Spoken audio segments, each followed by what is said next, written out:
اس وقت حکومت کی کوشش یہ ہے کہ یہ جلسہ کسی صورت نہ ہو سکے، رخنے ڈالے جائیں، اسے کامیاب نہیں ہونے دینا؟ بالکل ایک سیاسی جماعت اپنا حق استعمال کر رہی ہے. زیادہ اہم جو حکومت کے لیے جو فیکٹر ہے وہ یہ ہے کہ جلسہ اس طرح ہو جس سے دوسرے پاکستانیوں کا کاروبار، روزگار، ان کی صحت اور تعلیم، ان کی زندگی کے جو معمولات ہیں وہ متاثر نہ ہو.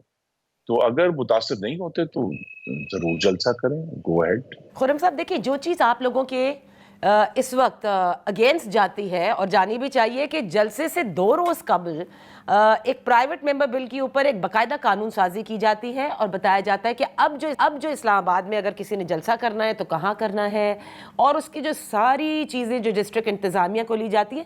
اس سے پتہ چلتا ہے کہ حکومت کو کسی صورت بھی تحریک انصاف کے کسی بھی جلسے سے خوف ہے.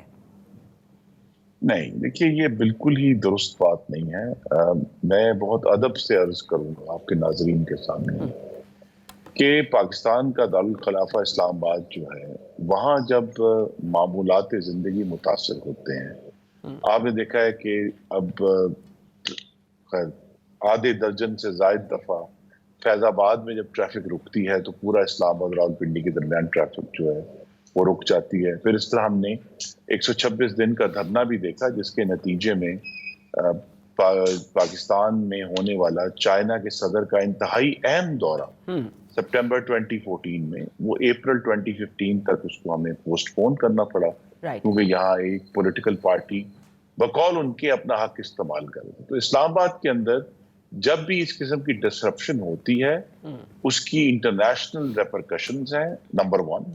دوسرا یہ ہے کہ اسلام آباد میں ہونے والی جو اگر زندگی معطل ہوتی ہے یا رکتی ہے یا ٹریفک رکتی ہے، اس سے پوری دنیا میں ایک امپریشن جاتا ہے کہ پاکستان میں نارمل نہیں ہے، حالانکہ وہ نارمل ہوتی ہے. وہ ظاہر پروٹیسٹ کو روکنے کے لیے یا پروٹیسٹ کو کنٹرول کرنے کے لیے اس لیے کوشش یہ کی گئی ہے کہ ایک محفوظ ایسی جگہ حکومت کے ذہن میں یہ بھی ایک ضرور فیکٹر ہے، چاہے وہ دوسری جماعت اس کو نہ مانے، کہ بنوں میں جو ابھی جولائی میں واقعہ ہوا جو کہ انتہائی بھیانک واقعہ تھا، جہاں ایک اسی طرح کا اجتماع تھا اور وہاں پھر بہت بڑے دہشت گردی ہوئی، کہ اس دہشت گردی سے محفوظ رکھنا بھی.